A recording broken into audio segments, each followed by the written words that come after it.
Hello everyone. बच्चों, आज का जो हमारा क्वेश्चन है वो है रियल नंबर से क्लास 12 का आर.डी. शर्मा का एक पार्ट्स क्वेश्चन है। इस क्वेश्चन में क्या कह रहा है कि show that there is no positive integer n for which root under n minus one plus root under n plus one is rational. मतलब ये कह रहा है कि n का अगर आप कोई भी पॉजिटिव इंटीजर वैल्यू ले लो, पॉजिटिव इंटीजर कहने का मतलब नेचुरल नंबर, तो आप n का कोई भी नेचुरल नंबर वैल्यू यहाँ पे अगर पुट करोगे तो कभी भी इन दोनों का सम रेशनल नहीं आएगा, रेशनल नहीं आएगा। इस बात को प्रूफ करना है। अभी पहले हम समझ लेते हैं कुछ एग्जांपल से, फिर हम लोग इसका प्रूफ देखेंगे।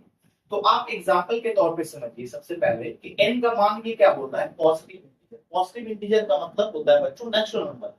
तो n का वैल्यू अगर कोई भी नेचुरल नंबर आप पुट करो 1 2 3 से लेके इनफिनिट तक, किसमें पुट करना है, तो under root n minus one और plus under root n plus one. अगर इसको वैल्यू को कोई भी वैल्यू इनका ऐसा नहीं है जिसको पुट करने पे इन दोनों का सम क्या आ जाए, रेशनल आ जाए। आप चेक करके देख सकते हो। मान लेते हैं हम n का वैल्यू 1 पुट करते हैं, तो यहाँ पे हमें वैल्यू मिलेगा बच्चों 1 माइनस वन और अंडर रूट 1 प्लस वन। तो 1 माइनस वन तो जीरो हो जाएगा, square root of zero zero होता है, और यहाँ पे आ जाएगा स्क्वायर रूट टू। आपको पता है कि जीरो बच्चों क्या है, रेशनल, और ये क्या है, irrational.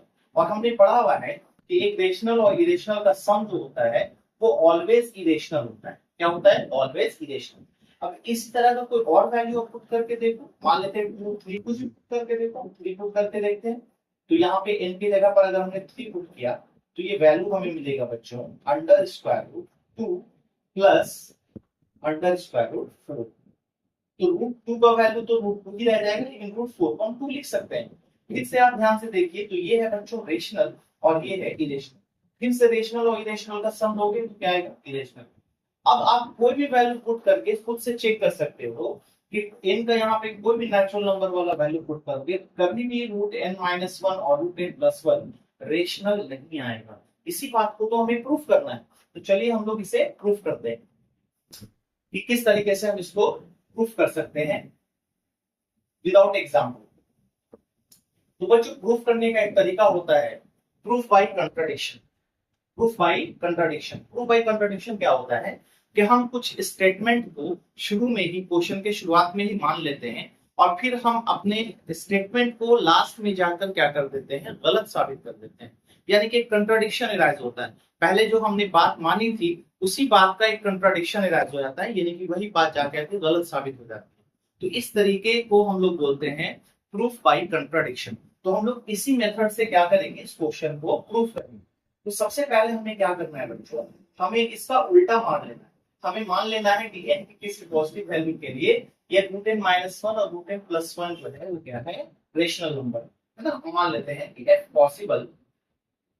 possible let root under n minus one plus root under n plus one is a rational। Contradiction कैसे अराइज करते हैं हम लोग, तो पहले जो स्टेटमेंट आपको प्रूफ करना है ना, जो चीज जो बात आपको प्रूफ करनी है हमें उसका उल्टा मान लेना है। हमें बोला गया कि रेशनल नहीं होगा तो हमने मान लिया कि चलिए रेशनल है, अगर पॉसिबल है तो रेशनल है। तो आप बताइए, रेशनल नंबर को हम लोग p बाय q के फॉर्म में लिख सकते हैं, बिल्कुल लिख सकते हैं। रेशनल नंबर को हम लोग लिख सकते हैं बच्चों p बाय q के फॉर्म। अब हम क्या करते हैं, अगले स्टेप में इसको क्या करना है, आपका इसको रेसिप्रोकल ले लेना है। यानी ले लेना बच्चों q बाई p, यानी कि रेसिप्रोकल जब लेंगे तो यहाँ पे रेसिप्रोकल हो जाएगा, तो इसका रेसिप्रोकल आएगा 1 by under root n minus one plus n plus one. अब इसको कर लेना है रेशनलाइज। जब कभी भी नीचे रेशनल नंबर दिखता है तो हम उसे रेशनलाइज करते हैं। तो इसे रेशनलाइज कर दीजिए। तो रेशनलाइज करने पे हमें कितना से मल्टीप्लाई करना पड़ेगा, तो n माइनस वन और प्लस है तो यहाँ पे हमें माइनस देना है और रूट n प्लस वन से मल्टीप्लाई करना है, ऊपर भी और नीचे भी। ठीक है, चलिए ये आ गया हमारा वैल्यू q बाई p। तो q बाई p का वैल्यू आया बच्चों under root n minus one और minus under root n plus one. नीचे का वैल्यू हमेशा हमने बताया है कि a square minus b square पे ही टूटता है। तो यहाँ पे हम लिखेंगे root under n minus one का होल स्क्वायर और minus root under n plus one का होल स्क्वायर। इसको आप कर लोगे सॉल्व, तो यहाँ से आपको मिलेगा बच्चों root under n minus one minus root under n plus one, और नीचे में स्क्वायर से रूट कैंसिल, तो ये आ जाएगा n माइनस वन, यहाँ से भी स्क्वायर से रूट कैंसिल, तो ये आ जाएगा n प्लस वन, लेकिन आगे में माइनस है तो यहाँ पे आ जाएगा माइनस n माइनस वन। यहाँ से आपको दिख रहा होगा n से n कैंसिल हो जाएगा, q बाई p का जो वैल्यू बचा बच्चों वो बचा n minus one minus under root n plus one divided by minus one आ गया माइनस टू। अब यहाँ पे ध्यान से देखिए, आप माइनस टू ऊपर ले जाके टू क्रॉस मल्टीप्लाई कर दो तो आ जाएगा 2q by p is equal to, minus ऊपर मल्टीप्लाई हो जाएगा तो ये वाला टर्म हो जाएगा प्लस में, ऊपर वाले का साइन चेंज हो जाएगा, ये वाला टर्म हो जाएगा प्लस में, और जो प्लस में था वो टर्म हो जाएगा बच्चों इसमें माइनस। इसको आप मान लीजिए इक्वेशन वन, सॉरी इसको मान लेना है आपको इक्वेशन वन और इसको मान लेना है इक्वेशन। अब हमें क्या करना है, इसके बाद अगला स्टेप जो होगा हमारा बच्चों, एक बार हम इक्वेशन वन और टू को ऐड करेंगे और फिर एक बार इक्वेशन वन और टू को सब्ट्रैक्ट करेंगे। बस ध्यान से आप वीडियो देखते रहिए, आपको आखिर तक ये बात समझ में आ जाएगी। तो सबसे पहले हम क्या करेंगे, दोनों इक्वेशन को बच्चों ऐड कर देंगे, adding equation one and two. अब दोनों इक्वेशन को जब आप ऐड करोगे तो आप ध्यान से देखो, यहाँ पे LHS में क्या है बच्चों, under root n minus one plus n plus one equation one में, और इक्वेशन टू में क्या है, इक्वेशन टू में है प्लस n प्लस वन और minus under root n minus one is equal to, इधर क्या बचेगा बच्चों, RHS में बचेगा आपको p बाई क्यू और प्लस यहाँ पे लिखेंगे 2q by p, 2q by p। दोनों को ऐड किया जाए तो आप ध्यान से देखिए, under root n minus one वाला टर्म कैंसिल हो जाएगा और यहाँ पे बचेगा बच्चों under root two into under root n plus one. इसको आप एलसीएम लेके सॉल्व करोगे तो ये आएगा p square plus 2q square divided by p। ठीक है, यहाँ से 2 को आप यहाँ से हटा दीजिए तो ये आ जाएगा बच्चों n plus one is equal to p square plus 2q square और डिवाइडेड बाई आ जाएगा बच्चों कितना, 2p। अब आप ध्यान से देखिए यहाँ पे, चूंकि p और q जो है बच्चों वो क्या है, इंटीजर है। p और q क्या है, इंटीजर है। याद कीजिए रेशनल नंबर का डेफिनेशन, रेशनल नंबर किसे बोलते हैं, जो नंबर p बाई q के फॉर्म में हो और जहां पे p और q इंटीजर हो।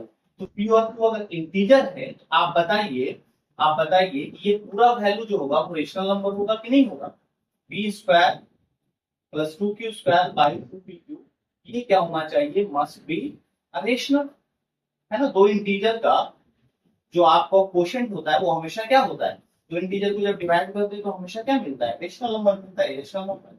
जब ये रेशनल नंबर है इसका मतलब ये भी रेशनल नंबर होना चाहिए, n plus one should also be, भाई रेशनल तो रेशनल के बराबर होगा तो ये भी रेशनल होना चाहिए, should also be rational number. ये भी क्या होना चाहिए बच्चों, रेशनल नंबर होना चाहिए।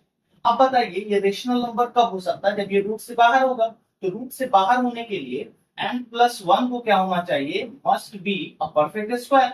ये क्या होना चाहिए बच्चों, परफेक्ट स्क्वायर। ध्यान से समझते जाइएगा, ये क्या होना चाहिए, परफेक्ट स्क्वायर। अरे भाई under root n plus one root के अंदर अगर 3 है तो ये क्या रेशनल नंबर कहलाएगा, बिल्कुल नहीं। अगर हम रूट के अंदर लिखेंगे 4 तो 4 परफेक्ट स्क्वायर है। 4 किसका स्क्वायर है बच्चों, 2 का स्क्वायर है ना। इसीलिए हम लोग यहाँ से बाहर 2 निकाल लेते हैं, तो ये रेशनल कहलाएगा, लेकिन ये रेशनल नहीं कहलाएगा, ये इरेशनल होगा। तो अगर अंडर रूट के अंदर कुछ भी नंबर दिया हुआ है तो वो परफेक्ट स्क्वायर अगर है तभी वो रेशनल हो सकता है, अदरवाइज वो रेशनल नहीं होगा। तो हमने यहाँ पे लिख दिया कि अगर ये पूरा का पूरा वैल्यू जो है रेशनल है तो n प्लस वन क्या होना चाहिए, परफेक्ट स्क्वायर होना चाहिए। ठीक है, चलिए अब फिर से क्या करेंगे बच्चों, इन्हीं दोनों इक्वेशन को एक बार सब्ट्रैक्ट कर देंगे। तो जिस तरह से हमें n प्लस वन का वैल्यू मिला है root under n plus one, उसी तरीके से root under n minus one भी उसके लिए क्या करना पड़ेगा, उसके लिए हम लोग को अब इन दोनों इक्वेशन को सब्ट्रैक्ट करना पड़ेगा। तो अब हम क्या करते हैं, इन दोनों इक्वेशन को सब्ट्रैक्ट करते हैं। On subtracting equation one equation two from equation one, चलिए वन में से फिर टू को घटाते हैं। तो वन में से टू को आप घटाइएगा तो आपको मिलेगा बच्चों p by q minus 2q by p is equal to, अब देखिए ये वाला टर्म लिखेंगे हम under root n minus one plus n plus one, और इसमें माइनस करना है बच्चों किसको, इसको।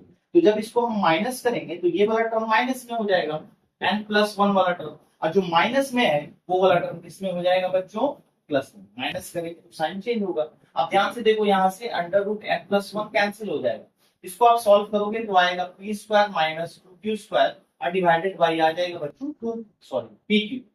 इज इक्वल टू, अब यहाँ पे क्या आ जाएगा, under root 2 n minus 1, n minus 1 root n minus 1 दो बार आ जाएगा, 2 को इधर ले आइए तो आपका वैल्यू आ जाएगा बच्चों p square minus 2p square by 2p cube बराबर आ जाएगा अंडर रूट n माइनस 1। फिर से वही बात है कि p और q क्या है बच्चों, p और q क्या है, इंटीजर है, p and q are integer, so p square minus 2q square by 2p cube, ये भी क्या होने चाहिए, ये भी होने चाहिए रेशनल नंबर, है ना, ये क्या होने चाहिए, रेशनल नंबर।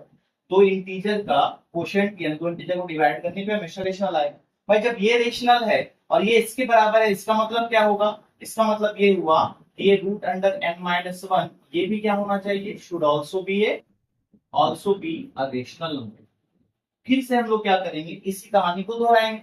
अगर root under n minus 1 rational number है तो ये रूट के अंदर का वैल्यू परफेक्ट स्क्वायर होना चाहिए, अभी हमने समझाया। Under root sorry n minus 1 क्या होना चाहिए बच्चों, मस्ट बी परफेक्ट स्क्वायर, ठीक है, होना चाहिए परफेक्ट स्क्वायर। ठीक, इतना तक बात समझ में आ गई। अब देखो बस एक लाइन आपको और समझना है, इसको मैं मिटा देता हूं, ध्यान से समझिएगा आप। यहां पे हमारा क्या आ गया बच्चों कि n plus 1 and n minus 1 ये क्या होना चाहिए, परफेक्ट स्क्वायर होना चाहिए, ठीक है। जिस तरीके से हमने शुरुआत से शुरू से चलते हुए यहाँ तक हम पहुंचे हैं, वहां पे एक अकॉर्डिंग हमारा n प्लस 1 और n माइनस 1 क्या होना चाहिए, ये होना चाहिए परफेक्ट स्क्वायर, है ना, परफेक्ट स्क्वायर होना चाहिए। अब यहाँ पे ध्यान से देखिए, कोई भी दो परफेक्ट स्क्वायर, छोटा से छोटा जो परफेक्ट स्क्वायर होता है उसका डिफरेंस होता है बच्चों 3। आप ऐसे समझ, सबसे छोटा परफेक्ट स्क्वायर नंबर हो गया 1, इसके बाद आता है 2 का स्क्वायर यानी 4। अब इन दोनों के बीच का आप डिफरेंस देखोगे बच्चों तो डिफरेंस आएगा 3। इसके बाद अगर आप देखोगे 2 का स्क्वायर 4, 3 का स्क्वायर 9, अब डिफरेंस क्या हो जाएगा, धीरे धीरे बच्चों बढ़ते जाएगा। तो कम से कम दो परफेक्ट स्क्वायर का जो सबसे मिनिमम डिफरेंस है वो कितना होता है, 3 होता है। लेकिन यहाँ पे आप देखिए कि n प्लस 1 और n माइनस 1 का जो डिफरेंस है बच्चों वो कितना आ रहा है, तो ये आपको आएगा माइनस n प्लस 1, ये वैल्यू आएगा 2। तो दो परफेक्ट स्क्वायर का डिफरेंस कभी भी 2 नहीं आ सकता है, कम से कम कितना आना चाहिए, 3 आना चाहिए। इसका मतलब ये हुआ कि ये n प्लस 1 और n माइनस 1 दो लगातार संख्याएं हैं जो कभी भी परफेक्ट स्क्वायर नहीं हो सकती। सो n plus 1 and n minus 1 can never be a perfect square, कभी भी परफेक्ट स्क्वायर नहीं हो सकता। क्यों नहीं हो सकता, क्योंकि दो छोटे से छोटे परफेक्ट स्क्वायर अगर हम लेते हैं तो दो परफेक्ट स्क्वायर का मिनिमम डिफरेंस, मिनिमम अंतर कितना होना चाहिए, 3, लेकिन यहाँ पे जो आ रहा है वो बच्चों क्या आ रहा है 2। इसका मतलब n प्लस 1 और n माइनस 1 कभी भी परफेक्ट स्क्वायर नहीं हो सकता। फिर परफेक्ट स्क्वायर नहीं होगा, इसीलिए n माइनस 1 और अंडर रूट n प्लस 1 जो होगा ये कभी भी रेशनल नहीं हो सकता। भाई जब ये परफेक्ट स्क्वायर नहीं है तो ये रूट से बाहर नहीं निकलेगा, तो ये रेशनल होगा ही नहीं। इसका मतलब ये हुआ कि रूट अंडर n माइनस 1 और plus root under n plus 1 can never be a rational number for any positive integer, ठीक है। तो n के किसी भी पॉजिटिव इंटीजर के मान के लिए ये कभी भी रेशनल नंबर नहीं हो सकता। अगर कोई एक वैल्यू होगा तो फिर दूसरा वैल्यू नहीं हो सकता, क्योंकि दो लगातार परफेक्ट स्क्वायर नंबर नहीं होता है। देख रहे हैं आप, एक है तो दूसरा कितना है 4, कम से कम 3 का गैप होना चाहिए, लेकिन यहाँ पे 2 का गैप हो रहा है, ठीक है। तो उम्मीद करते हैं आपको ये क्वेश्चन समझ में आया होगा। अगर एक बार में समझ में नहीं आया तो आप वीडियो को दोबारा रिपीट करके देखें, आपको जरूर समझ में आएगा। Till then good bye, take care.